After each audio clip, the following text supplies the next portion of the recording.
Yarisa, a ver qué expresiones, para qué un flujo laminar tiene que haber.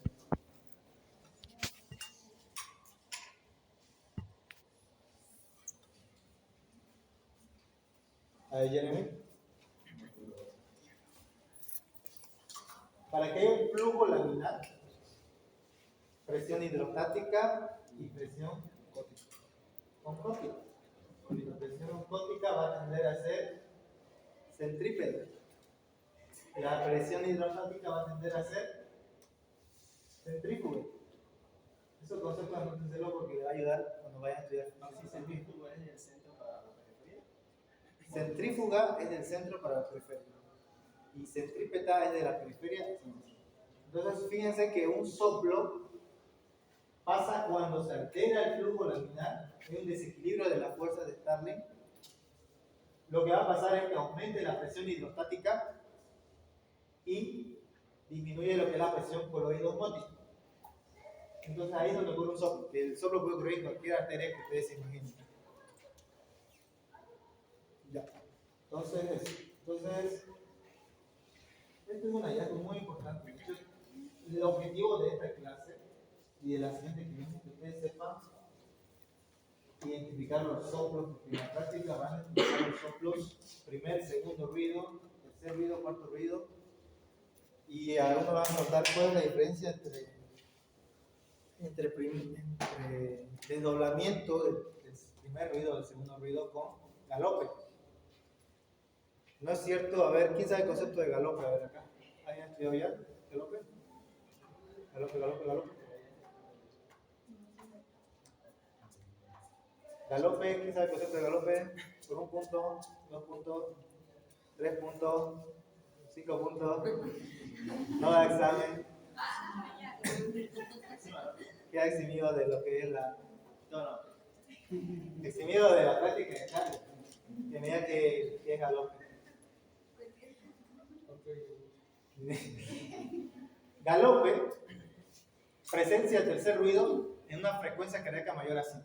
Siempre se van a acordar de ese concepto. Presencia del tercer ruido con una frecuencia cardíaca mayor a 5. ¿Por qué les digo esto? Porque en la valvulopatía no solamente van a escuchar soplos, sino van a escuchar, este es mi primer ruido, este es mi segundo ruido. Ya, tengo una línea de tiempo. Mi primer ruido se divide en dos componentes. Mi segundo ruido se divide en dos componentes. Que spoiler, estos componentes reciben el nombre de la válvula que tiene el corazón. El primer ruido, dijimos que era de las válvulas auriculoventriculares. Entonces este componente va a ser componente mitral, porque tiene mayor presión, y después va a ser el componente trifosfídico. Segundo ruido, los dos componentes de segundo ruido. Componente aórtico y componente pulmonar. Ahora imagínense ustedes que en mi primer ruido hay un desdoblamiento del primer ruido y en lugar de escucharse aquí, ¿cómo se escucha el ruido? A ver, tunta. En lugar de escucharse acá, solo dice tum. Y después aquí más, después dice y después dice tam. Se escucha 3 veces, ¿no? Tum, tam. Si dicen, miércoles, hay presencia del tercer ruido, dice el mundo. Y ahí ya puede ser el concepto. Que para que sea galope, tiene que ser presencia del tercer ruido con una frecuencia cardíaca mayor a 100. Y cuando estemos en la práctica de cirugía vamos a medir frecuencia cardíaca con estetoscopio, porque es importante que ustedes sepan diferenciar de un galope, de un desdoblamiento del primero o del segundo ruido, que va a simular un galope, pero no es un galope. Y el galope se escucha como si estuvieras trotando, así, como si estuvieras trotando. Entonces, desdoblamiento del primer y segundo ruido. Tercer y cuarto ruido no se desdoblan porque son patológicos. Tercer y cuarto ruido, ya le dije el concepto. Tercer ruido, ya. Soplo, flujo turbulento, anterior y rápido, de un ventrículo dilatado. Perfecto. cuarto ruido, ventrículo hipertrofiado, lo mismo. Ya, ese es el concepto de tercer y cuarto ruido. En la inspección, bueno, debe haber observación especial sobre los facies, ¿no? A simple vista, usted se puede dar cuenta que un paciente tiene una enfermedad mitral, por este caso. Y se pueden dar cuenta también que tiene una enfermedad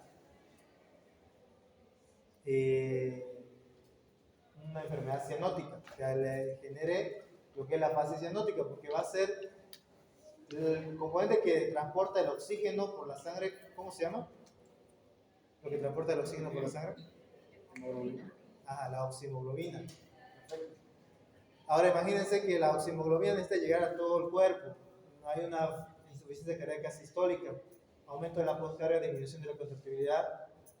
Le va a costar a mi corazón inyectar la sangre con la oximoglobina para que llegue a los tejidos. El paciente va a tener una facie cianótica. Una enfermedad mitral. ¿Qué pasa en la enfermedad mitral? Hay una estenosis mitral. ¿Qué seguiría de la estenosis mitral? A ver, este es mi aurícula izquierda. Esto está súper chiquito. No puede inyectar la sangre, ¿no? Hace el ventrículo izquierdo. Se va a quedar aquí la sangre en una estenosis mitral. Y al quedarse la sangre, ¿qué tipo de sobrecarga cree que va a tener mi aurícula y presión? De presión. ¿Ya? ¿Y a largo plazo? De volumen. Primero va a ser una sobrecarga de presión y después va a ser una sobrecarga de volumen. Y eso va a hacer que mi sangre se inyecte. Exactamente, flujo retrógrado. Y va a hacer que mi paciente tenga signos de cianosis y también de una característica de la fase mitral, que va a tener un eritema.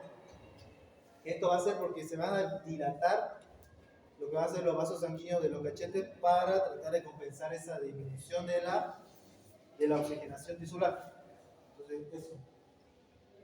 Infección, bueno, ya varices, presencia de varices y edema, signo de congestión, eso bien. También puede dar lugar a la actitud o postura del paciente, presencia de irritación, pulso, palpitaciones, sinusitis. Ya. Todos unos característicos nos llevan a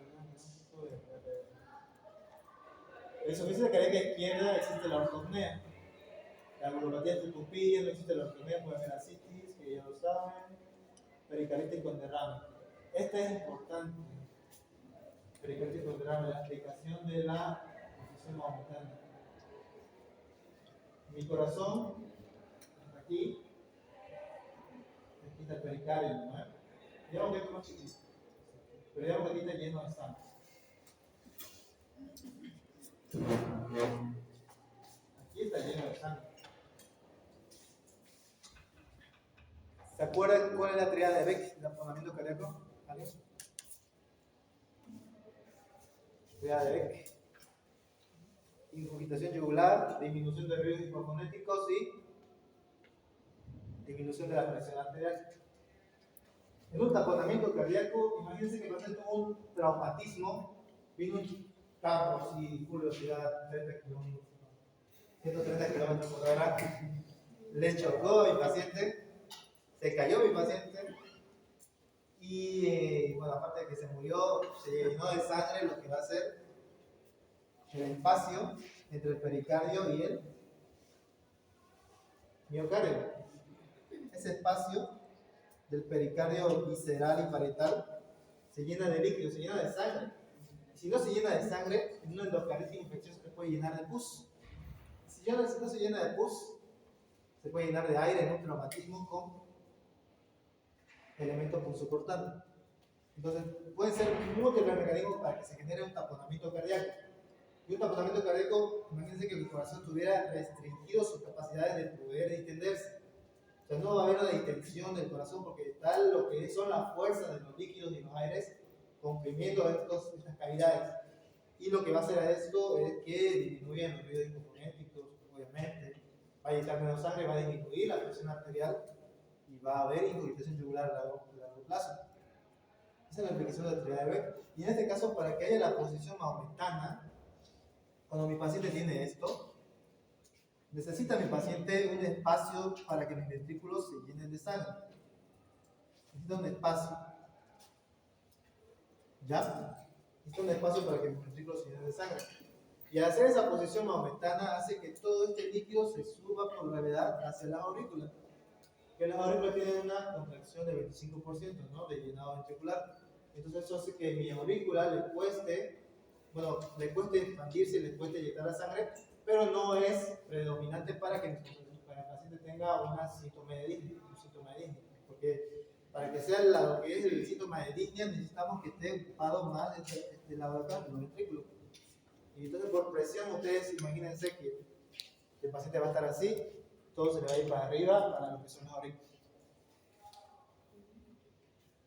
Eso es la insuficiencia cardíaca, producción momentánea, síndrome de Pick, que es una pericardítis exudativa con cirrosis hepática atípica, más ascitis con anasarca o sin ella.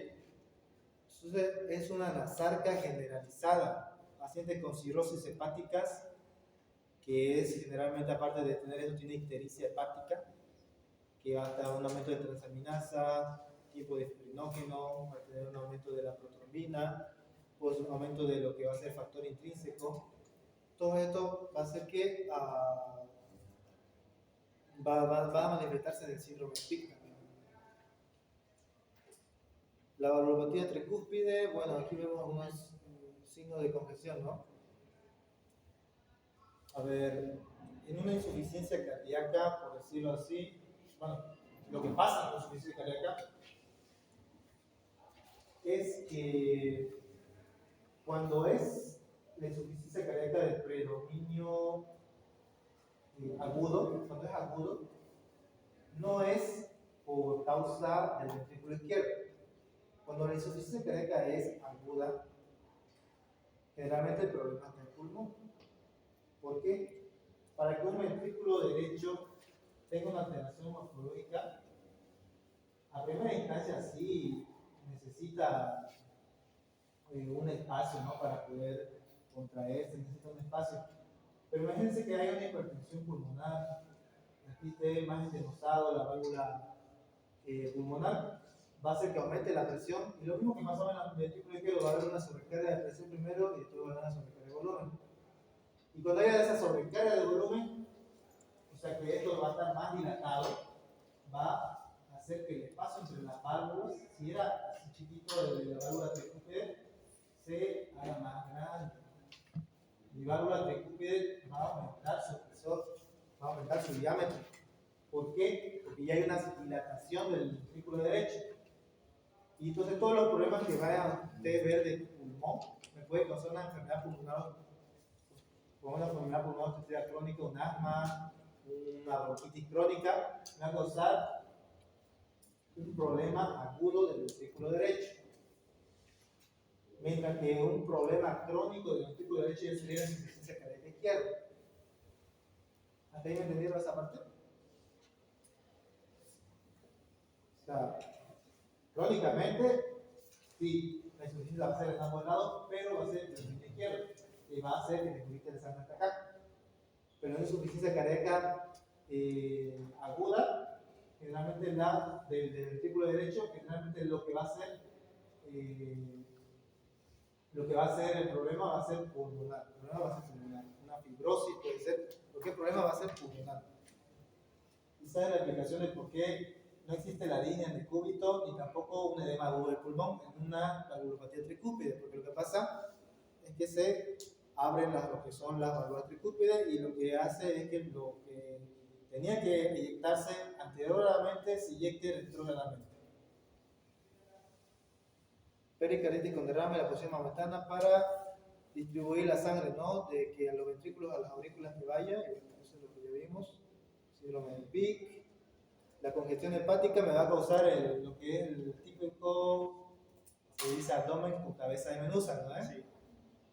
O circulación colateral, donde se van a distender lo que son las venas abdominales, y también va a haber la cirrosis hepática, signos de congestión, necrosis, ¿no? Estos pacientes tienen una sobrevida muy corta con cirrosis hepática, porque primero desarrollan una insuficiencia hepática. Todo lo que es insuficiencia cardíaca, renal, hepática, generalmente es mortal y el único tratamiento que se le da es el trasplante. Si no hay trasplante, no hay verdaderamente una sanación, si se puede decir así, o que se trate verdaderamente. Lo que se hace es paliar los síntomas, pero ya con estas enfermedades no se puede hacer nada. Tetralogía de Fallot. La tetralogía de Fallot. A ver. Aquí, ya. La tetralogía de Fallot. ¿Ustedes dónde creen que van a escuchar los hallazgos semiológicos? ¿En el corazón derecho o izquierdo? Más a menudo. Cuando vayan a ocultar a un infante o a un neonato.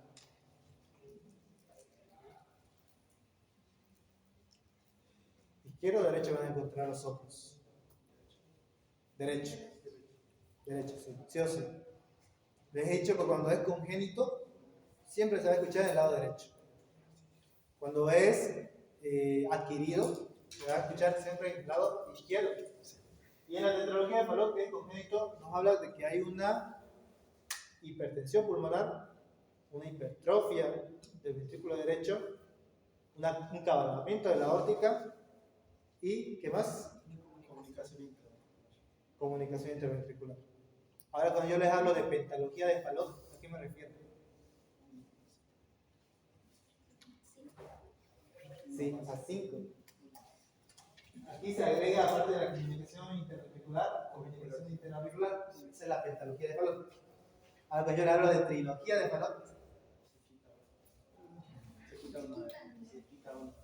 se quitan esto y se quita esto. Entonces aquí va a haber lo que va a ser hipertensión pulmonar, va a haber una hipertrofia ventricular derecha y va a haber otro signo más. ¿Qué signo más creen que va a predominar acá? No te acabo. Esta es la trilogía de Fallot, tetralogía de Fallot y pentalogía de Fallot. Vean que a algunos le quitan otra cosa, a otros le aumentan. Bueno, ¿cuál le quitaban? La trilogía le quitaban lo que son las comunicaciones.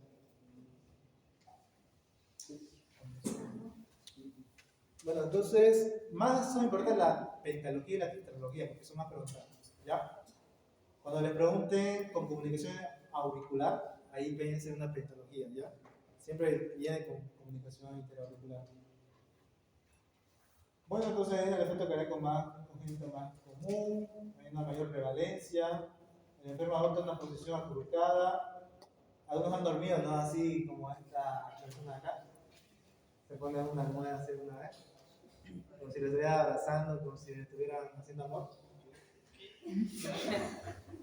Eso es un signo de paciente que tiene un problema congénito.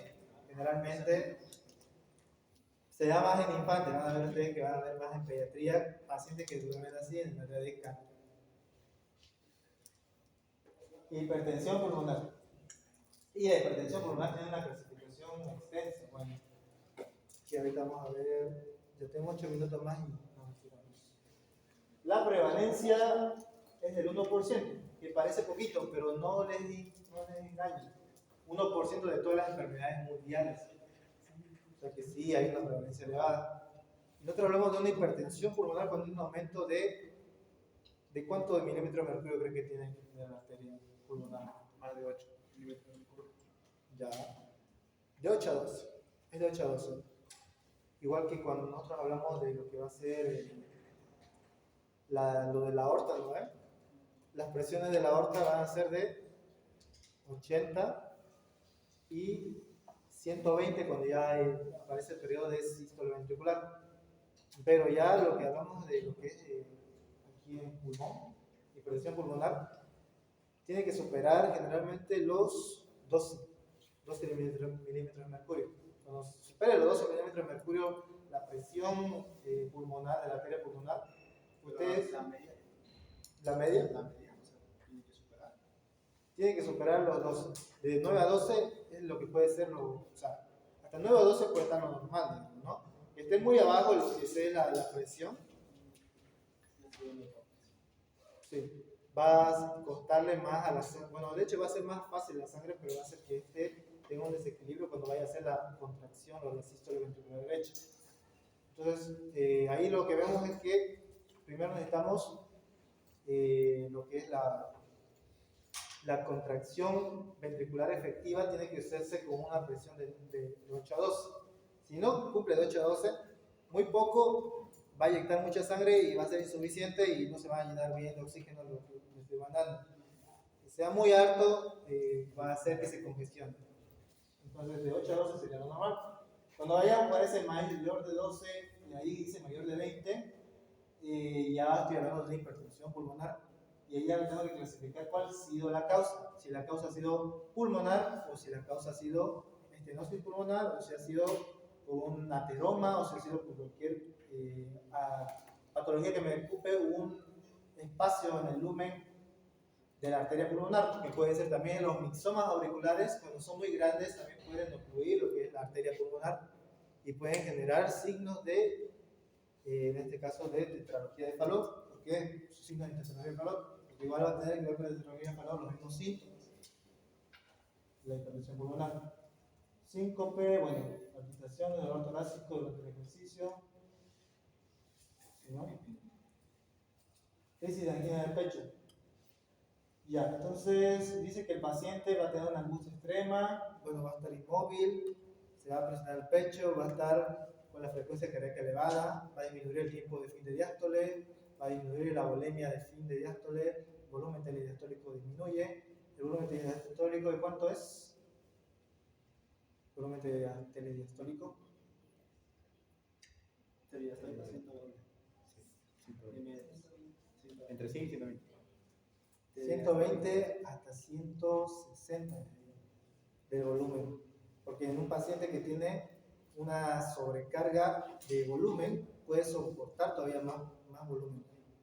O sea, no, de hecho cuando yo les hablo, o sea, sí está bien, lo que dijiste está bien, pero en porcentaje. Pero cuando yo hablo de volumen, de cantidad de ml que yo puedo inyectar, 120 a 160 es lo que puede inyectar en ml, en volumen. Pero el porcentaje que puede inyectar, o la fracción de eyección, es de 70%. Bueno, prefiero la posición sentada, palidez frente al trance, alto miocardio. Tiene una fase hipocrática, como si lo hubiera matado. Literal. Es como que se asombra, siente que ya no le queda mucha vida, o bueno, siente que ya ha visto la luz del mañana mismo, ¿no? Esa es la fase hipocrática. Bueno, los enfermos mitrales, creo que hasta aquí.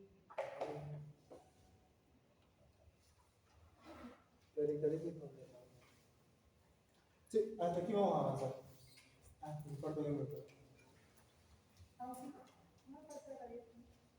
Sí, se le va a avanzar. Se le va a avanzar hoy en la noche. Sí, yo creo que no pasó lo de la antigua clase. La clase de verdad. Que han sentido muy poco en la clase de verdad. ¿La haría? Sí. ¿La grabó ahí? Creo que no. No la veo.